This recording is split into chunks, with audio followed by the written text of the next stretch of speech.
තෝරා ගැනීම තුල තමයි මුළු ජීවිතේම සැනසෙනවද වෙනසෙනවද කියන එක තීරණය වෙන්නේ. මේ ලෝකේ ජීවත් වෙන හැම කෙනෙකුටම ආදරය කියන එක ඕනේ.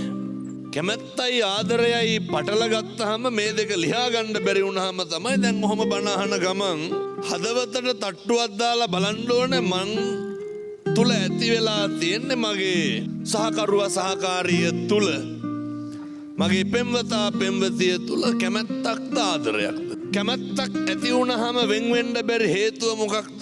අපි කැමැති කට්ටිය අපෙන් ඈත් වෙලා යනකොට ඒක දරා ගන්න බැරි වුණාම අපි ඕන තරම් දන්නවා දැන් අවුරුදු 3-4කට කලින් ඉඳන් මේ අහන්නත් අප්‍රසන්න සිද්ධිදල කියන බෙල්ල කපලා යනවනේ. එහෙනම් ජීවිතේ පුරුදු වෙන්න අර කැමැති වෙනවට වඩා ආදරය කරන්න පුරුදු වෙන්න. මේ බලන්නකො මේ සංසාර ගමනේ නිවන් දකින්නත් හරි වැදගත් ඔය ආදරය කියන එක. අග්ග සව් දෙනම අසංකේය වූ කල්ප ලක්ෂයක් පෙරම් පුරනවලු. කියන්නේ අග්ග ශ්‍රාවකයෙක් වෙන්න අසංකේය වූ කල්ප ලක්ෂයක් පෙරම් පුරන්න ඕනේ. බුදුරජාණන් වහන්සේ දේශනා කරනවා පින්වත් යශෝදරාවෙනි ඔබ කොච්චර කාලයක් මේ සංසාරේ මගේ පාද පරිචාරිකාව විදිහට ඉඳලා තියෙනවද? මුළු සංසාරෙම මගේ පාද පරිචාරිකාව නුඹ. ඒ මුළු සංසාරෙම බුදුරජාණන් වහන්සේ දෙපැත්තේ දෙපස හිටපු සේරම ළඟ ඉඳලා නැද්ද? මුළු සංසාරෙම ළඟ ඉඳලා තියෙන්නේ. මුළු සංසාරෙම හෙවණැල්ල වාගේ ඉඳලා තියෙන්නේ. අවසාන රාත්‍රියේ අභිනිෂ්ක්‍රමණය කරනකොට බෝධිසත්වයෝ කියනව නේද චන්න ඇමතිට මේ කියනවා මේ කන්තක සූදානම් කරන්න. නිරංජනාවෙන් එතර වුණාට පස්සේ චන්නයි බෝධිසත්වයෝ ඉපිටේ තියාගත්ත කන්තක ආභරණ ගලවනකොට අන්තක ක්ලාන්ත වෙනවා.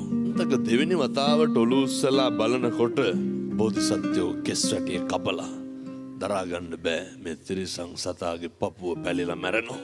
මුළු සංසාරෙම ස්වාමියා කොට තකාගෙන පතාගෙන ආපු ගමන. සෝදරා උත්තමාවිය බෝධිසත්වයන්ට බුද්ධත්වයේ ලබා ගන්න මේ මහත් සංසාරේ පාරමිතා පුරන්න බිරිඳක් විදිහට ආධ්‍යාත්මික ශක්තිය දුන්නේ කවුද? දරුවෝ දන් දෙනකොටත් ඉවසලා දරාගත්තේ කවුද? නිකමට අම්මගෙන් අහන්නකො අම්මේ තාත්තා පතනවද කියලා මුළු සංසාරෙම හම්බයන් කියලා. අත්තගෙන් අහන්නකො තාත්තේ අම්මව ප්‍රාර්ථනා කරනවද නිවන් දකින්නකම්ම කියලා. අම්මා කී ගමනක් කියලා දෙනවා මේ ඔයාලා හින්දා හිටියේ කියලා. අර පෙම්වතුන් පෙම්වතියන් විදිහට ගෙවන ආලසීමාව තුල ඒ ආදරය තුල තිබ්බේ අනේකගේ සුවය එකගේ කැමැත්ත. ආදරය තුල කවදාවත් තරහක් තියෙන්න බෑ. ආදරය තුල කවදාවත් වෛරයක් තියෙන්න බෑ. ඇත්ත කියනව නේද ඔය ආදරය කරනකොට බැනගන්න එක සාමාන්‍ය දෙයක් කියලා. ඒක ඔය කැමැත්තෙන් ඉන්න කට්ටියට. බෝධිසත්වෝ රාහුල කුමාරයා ඉපදෙච්ච දවසේ අවසාන රාත්‍රියේ යශෝදරාවයි රාහුල කුමාරයාටයි සමුතියලා අභිනිෂ්ක්‍රමණය කරනවා. අභිනිෂ්ක්‍රමණය කරපු ගමන් යශෝදරා උත්තමාවිය මොකද කරන්නේ? ඒ ආදරයේ තිබ්බ කොච්චර බැඳීමක්ද කියනවා නම් යශෝදරාවිය දැනගන්නවා තමන්ගේ ස්වාමියා බෝධිසත්වයෝ හිස මුඩු කරලා. යශෝදරා මොකද කරේ? හිස මුඩු කරා. දැනගත්ත තමන්ගේ මුළු සංසාරෙම ස්වාමියා බෝධිසත්වයෝ ඔසට එක වේලයි වළඳන්නේ. යශෝදරා මොකද කරේ? වේලක් විතරක් වැළඳුවා. දැනගත්තා කසීසලු නෙමේ දරන්න. කසීසලු අයින් කරා. අර යශෝදරාවතේ කියනව නේද? ගව්වෙන් ගව්ව දිවමාලිග ඉදිවේවා. ප්‍රාර්ථනා කරනවා මගේ ස්වාමියා ගියේ විමුක්තිය හොයාගෙන සත්‍ය සොයාගෙන පතනවා ගව්වෙන් ගව්ව දිවමාලිග ඉදිවෙන්නලු. කවුරු වෙනුවෙන්ද? ස්වාමියා වෙනුවෙන්. ඇත්තද ආදරේද? ඇලේ තියෙන කොයි දේවත් රස වෙන්නලු. වෛර කරේ නැහැ. අරුව දාලා ගියා කියලා නින්දා කරාද? ප්‍රාර්ථනා කරනවා අවු රැස්වක්වත් එන්න එපාලු. පුළුවන් නම් ආදරය කරන්න පුරුදු වෙන්න එහෙම. කාට හරි කියන්න පුළුවන් චරාදරයක් තිබ්බ යශෝදරා උත්තමාවියට බෝධිසත්ව අසාධාරණයක් කරා. බුද්ධත්වයේ ලබාගෙන කිමුල්වත් නුවරට වැඩියට පස්සේ හම්පාසල් යනකොට මං හිතන්නේ අහලා ඇති. ඒවත් දැන් අරගෙන ජීවත් වෙන්න. දෝදන රජුරෝ දුවගෙන ඇවිල්ලා කියනවා මාලිගාවට දානෙට වඩින්න. වළඳලා අවසානයේ සුද්ධෝදන රජුරෝ කියනවා බුදුරජාණන් වහන්සේට බුදුහාමුදුරුවනේ යශෝදරාවිය කාමරේ අඬ ඉන්නවලු. බුදුහාමුදුරුවෝද යශෝදරාගේ කුටියට වැඩියේ යශෝදරාද බුදුහාමුදුරුවෝ ළඟට ආවේ. මොකක්ද උනේ? බුදුහාමුදුරුවෝ තමයි යශෝදරාගේ කුටියට වැඩි. බලන්නේ අර තිබ්බ සංසාරේ බැඳීම. යශෝදරා අඬනවා කියලා කිව්වා. යශෝදරාට ආධ්‍යාත්මික විමුක්තිය දෙන්න ඕනේ. බුදුරජාණන් වහන්සේ උළුවස්සෙන් ඇතුල් වෙනකොටම මොන දුකක් තියෙන්නද යශෝදරාට. මුළු සංසාරෙම එකට හිටපු මේ අවසාන ආත්මය ආය හම්බෙන්නේ නැහැ. ඉස්සරහට පැනලා වෙනතුනේ කියනවා මස් ගොබ මිරික ඇඬවලු. කන් නෙමෙයි. සමහර විට අත්දැකීම ඇත්තන්ට ඇති. දුක වැඩි වුණාම මොකද කරන්නේ? ආදරණීයන් ළඟ ඉන්නකොට යශෝදරා උත්තමාවේ මස් ගොබ කහුල් දෙක තදින් අල්ලගෙන ඇඬවලු. කවදාවත් වෛරයක් තිබ්බද? කවදාවත් දුකක් කනගාටුවක් ඇති වුණාට තරහක් හිතුණද? ඒ වුණාට කැමැත්තට වඩා එහා ගියපු මහා හරි වටිනා දෙයක් ආදරය කියලා කියන්නේ. මම ඉගෙන ගන්න කාලේ විශ්වවිද්‍යාලේ ඉන්න කාලේ වුණ තරම් දැකලා තියෙනවා. මොකක් හරි පොදු ටීම් වර්ක් එකක් එහෙම කරනකොට සමහර ගෑනු ළමයි එන්නේ නැහැ. අපි අහලා බලනවා ඇයි ආවෙ නැති තරකට අපරාධ ලකුණු හම්බෙනවනේ. ඔයලා බලනකොට යාළු වෙලා ඉන්න කොල්ලා එන්න දීලා නැහැ. මොකක් හරි නාට්‍යයක් බලන්න යනකොට වලේ එන්නේ නැහැ කියලා අහනකොට යාළු වෙලා ඉන්න කොල්ලා යන්න දීලා නැහැ. කොල්ලොන්ටත් තියෙනවා මේ ඇවිල්ලා පොදු වැඩ කටයුත්තක් කරනකොට මේ යන්න ඕන කියලා යනවා. ඇයි කියලා අහනකොට යාළු වෙලා ඉන්න පෙම්වතිය කියලා තියෙන්නේ රෑ 10ට කලින් අනිවාර්යෙන් හොස්ටල් ඉන්න ඕන කියලාලු. මේ වගේ අවසානයේ කොහෙන්ද කෙලවර වෙන්නේ? ඒ බොහෝ දේවල් වලට සමහර විට මහවැලියෙන් වන්දි ගෙවනවා. සමහරක් දේවල් හරි හිතා ගන්න බැරි අමානුෂීය විදිහට වෙන් වෙලා යන්න ඇති. ඒ හැම කෙනෙක්ම තිබිලා තියෙන කැමැත්තක් විතරයි. ආදරේ විතරක් ඉතුරු කරගන්න. පහුගිය දවස්වල ඔය තරුණේ දුක නැ කැමැත්තයි ආදරේ වෙන් කරලා තියාගත්තා. විදේශ රටකට ගියා. ඒ ගිහිල්ලා අවුරුදු කිහිපයක් මහන්සි වෙලා තමන්ගේ පෙම්වතිය ගෙන්න ගන්න ඕන හින්දා පෙම්වතිය ගෙන්න ගන්න ඕන නිසා ටිකට් එක දාලා වීසා කටයුතු කරලා මට ෆොටෝ වගේක් එවලා තියෙනවා. ඒ පෙම්වතිය කැමති ඇඳුම් සපත්තු කාමරේ ඒ විදිහ සේරම ලෑස්ති කරලා ටිකට් එකක් දාලා ඊට පස්සේ කොහොමරි වෙන කාත් එක්ක හරි සම්බන්ධයක් පවත්වලා ඒක අර තරුණයාට ආරංචි වෙලා තරුණයා මට කියනවා හාමුදුරුවනේ මේ ටිකට් එක දාලා තිබ්බේ ඒ වෙන ප්‍රේම සම්බන්ධතාවයක් නඩත්තු කරපු අර තරුණයාම යම් කිසි ඡායාරූප වගේක් එවලා අර කොල්ලමෙන් අහනවා මං කොහොමද මේක දරාගන්නේ පැහැදිලි කරලා දුන්නා. ඒ තරුණිය තුල ඔයාට තිබිලා තියෙන්නේ කැමැත්තක් විතරයි. ආදරයක් තිබිලා නැහැ. ඒ තරුණිය තුල තිබිලා තියෙන ඔයාට ආශාවක් විතරයි. ඔව්. පස්සේ කොල්ලා කිව්වා හාමුදුරුවනේ වැඩිපුරම මට ලං වෙන්න පටන් ගත්තේ මම මේ රටාවට පස්සේ කිව්වා. දැන් ඉඳන් වෙන් කරන්න කැමැත්තයි ආදරයයි. මිනිස්සෙකුට කැමති වෙන්න වෙනස් වෙනවා කියන එක දැනගන්න. මොකද මේ ලෝකේ හැම එකක්ම වෙනස් වෙනවා. අම්මා තාත්තා වෙනස් වෙන්නේ නැද්ද? ඔයත්තන්ට සමහර විට ආදරේ බොහෝ දෙනෙකුට නෙමෙයි බහුතරයකට. ආදරේ නැහැ කියන එක ඉස්සරලම දැනෙන්න ඇත්තේ අම්මගෙන් තාත්තගෙන්.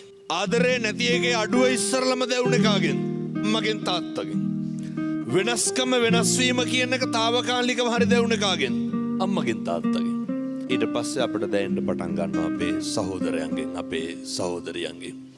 ඊට පස්සේ අපිට දැනෙන්න පටන් ගන්නවා වෙනස් වීම කියන එක අපේ යාළුවෝ වෙනස් වුණේ නැද්ද? ඕන තරම් වෙනස් වෙනවා. පෙම්වතා වෙනස් වුණේ නැද්ද? පෙම්වතිය වෙනස් වුණේ නැද්ද? මේ ලෝකේ හැම එකක්ම වෙනස් වෙනවා කියන එක දැනගෙන ජීවත් වෙන්න. මොක වෙනස් වුණත් ගැටලුවක් නැහැ. අර ආදරය කියන එක විතරක් තියෙනවා නම්. කැමැත්ත විතරක් තිබ්බා මේ වෙනස් වීම දරා ගන්න අපිට හරි අමාරුයි. ඒක කෙලවර වෙන්නේ සමහර විට සියදිවි නසා ගැනීමකින් ඒ වගේ දේවල්. ඒක කෙලවර වෙන්නේ සමහර විට අනෙකගේ ජීවිතේ නැති කරලා. සමාජ මාධ්‍ය දකින්නකොට ප්‍රවෘත්ති බලනකොට ඕන තරම් තියෙනවා අනෙකා රවට්ටන එක. පුරුදු වෙන්න කවදාවත් ආදරේ නාමයෙන්වත් ආදරේ තුලින්වත් ජීවිතේ කිසි කෙනෙකුට බොරුවක් කරන්න පුරුදු වෙන්න එපා. බොරුවක් කරනකොට මොකක්ද වෙන්නේ? අනෙක රැවටන එක නෙවෙයි. ඇත්ත දන්නවද අනෙක රවට්ටපුවාම අපිට කොහොමද මේවා ගෙවන්න වෙන්නේ කියලා? අපි රැවටෙනවා. මේ සංසාරේ කවදා හරි අපි රැවටෙනවා. සත්තු දඩයන් කරන බොහෝ දෙනා අර මාළුවෙක් අල්ලන්න උනත් දානවනේ. හැමත මොනවාද දාන්නේ මාළුව රවට්ටන්න? කක් හරි එක්කෝ සතා කන කෑම නැත්තම් ඒ කෑමක් විදිහට තියෙන ප්ලාස්ටික් කෑල්ල. අර කෑමට රැවටිලා ගිහිල්ලා කෑම අල්ලගන්නවා. ඒක කටින්මයි සිද්ධ වෙන්නේ. ඒක ජීවිතේ විනාශ වෙන්න පුළුවන්. කිසි කෙනෙක් කවදාවත් මං කියන්නේ මේ පෙම්වතුන් පෙම්වතියන් පමණක් නෙමෙයි. ජීවිතේ කවදාවත් කිසි කෙනෙක් ලැජ්ජාවට පත් කරන්න එපා. හැම වෙලේම බලන්න ඕන මේ දේ මට වුණා නම් කියන තැන. මේ වේදනාව මේ දුක මට විඳින්න වුණා නම් කියන එක. ජීවිතේ පුරුදු වෙන්න. නිරන්තරයෙන් අනෙකගේ ගෞරවය කියන එක ආරක්ෂා කරන්න. ඔයත්තන්ට ඕක කරගන්නම බැරි වෙන හේතුව තමයි මම බණහන ගමන් හදවතට තට්ටුවක් දාලා කල්පනා කරලා බලන්න කොච්චර බොරු කියලා දෙනවද? අපි කොච්චර රවට්ටලා තියෙනවද? ඒක රවට්ටන එක බොරු කියන එක සමහරෙකුට හපංකමක් විදිහට තේරෙන්න පුළුවන්. පැත්තොන්ගේ විදිහටම කියනවා නම් අර පොරක් වගේ මානසිකත්වයකින් ඒක හරි හපංකමක් විදිහට පේන්න පුළුවන්. ඒක හරි ලොකු දෙයක් විදිහට පේන්න පුළුවන්. මේ සංසාරේ අපි සිද්ධ කරන මහා බරපතල අකුසල්. ඒ ආදරය කරන කාලෙම පුරුදු වෙන්න ඕන එකක් තමයි අපිට නොලැබෙන දේවල්, අපිට හම්බෙන්නේ නැති අවස්ථා අනෙකට ලැබෙනකොට අනෙක භුක්ති විඳිනකොට කිසි කෙනෙකුට ඊර්ෂ්‍යා කරන්න එපා. අපි දන්නවා අපේ තරුණයෝ අතර පුදුම විදිහට මේ එලං කියනවා. දැන් මතක් වෙනද අපි අහවල් යාළුවා වයි කියලා. පුදුම විදිහට විවේචන කරනවා ගතු කියනවා. ජීවිතේ කවදාවත් යෞවනය තුල ඒ වගේ බාල වැඩ පුරුදු වෙන්න එපා. යෞවනය තුල හරිගස්ස ගන්න ඕන එකක් තමයි ඔය ආදරය කරන කාලෙම ඇති වෙන ගැටලුවන් ඔය ගිනි කන වැටෙන එක.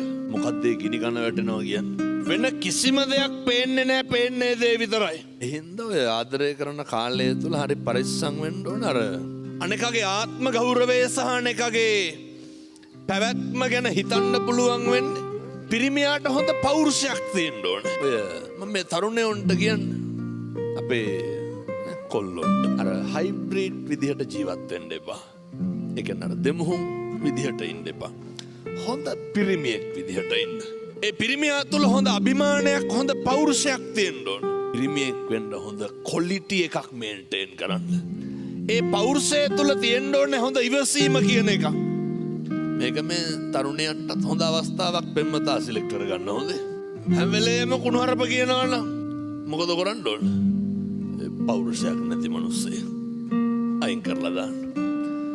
හැම වෙලේම කුලප්පු වෙනවනම් ක්වොලිටි එකක් නැති කොල්ලේ. ඉවසීමක් නැති. අර අපේ අම්මා තාත්තා විඳින දුක තමයි අපිට කවදා හරි විඳින්න වෙන්නේ. එහෙම නෙමෙයි.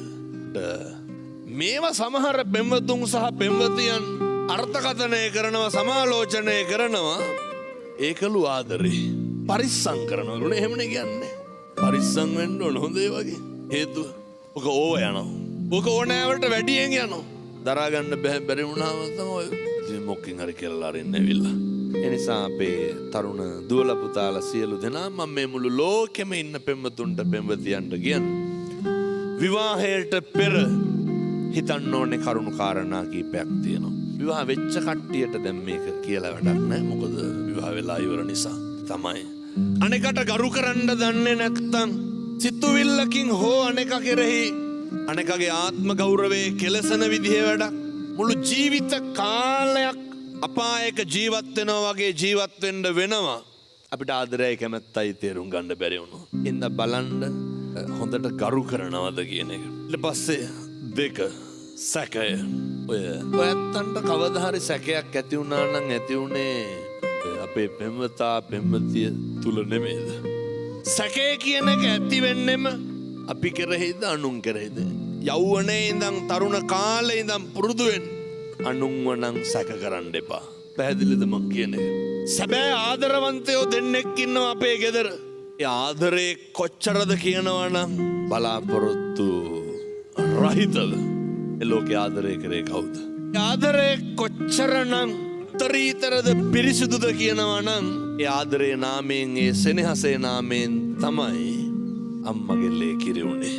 ඒ ජීවිතේ විවාහය කියන එක තුල තියෙන්න ඕනේ හොඳ. අපි මොන විදිහට බණ කිව්වා සමහර කර්මකාරෝ හේතු වෙනවා පින්නතුනේ ඇවිල්ලා. සංසාරගත වෛරක්කාරයෝ, සංසාරගත තරහකාරයෝ වෛර පිරිමහන්න කොහොමද? අපි ඕන තරම් දන්නවා පෙම්වතා විසින් පෙම්වතිය මරලා තියෙනවා, පෙම්වතිය විසින් පෙම්වතා මරලා තියෙනවා. අම්මා තාත්තා මරලා තියෙනවා, තාත්තා අම්මා මරලා තියෙනවා. දෙමව්පියෝ දරුවෝ මරලා තියෙනවා, දරුවෝ දෙමව්පියෝ මරලා තියෙනවා. සංසාරගත වෛරක්කාරයෝ සමහර විට අපි හිතන්නවත් නැති විදියට අපේ පිටිපස්සෙන් එන්න පුළුවන්. මහා මංගල සූත්‍ර දේශනාව ඇතුලේ බුදුරජාණන් වහන්සේ දේශනා කරලා තියෙනවා. ගාරවෝච නිවාතෝච, නිහතමානීකම ගරු කිරීම, විනයෝච සුසික්කිතෝ. අනෙකගේ වේදනාව අඳුරන සහකාරයෙක් සහකාරියක් ඉන්න ඕන. අනෙකගේ කඳුල, අනෙකගේ බඩගින්න. දුක, වේදනාව, කඳුල, බඩගින්න. මේ කියන කාරණාවලදී ඕනෑම තත්වයක් තුලදී උණු වෙන පිරිමියෙක් වෙන්න බලන්න. උණු වෙන ගැහැණියෙක් වෙන්න බලන්න. සමහරට විවාහ වෙනකන් හොයාගන්න බෑ මේ මිනිස්සයා කොහොම කෙනෙක්ද කියලා. දිෂ්ඨානශීලී වෙන්න. මේ කසාදයක් පිරිය කරන හැම නෙමෙයි හොඳේ. තෝරා ගැනීම තුල තමයි මුළු ජීවිතේම සැනසෙනවද වෙනසෙනවද කියන එක තීරණය වෙන්නේ.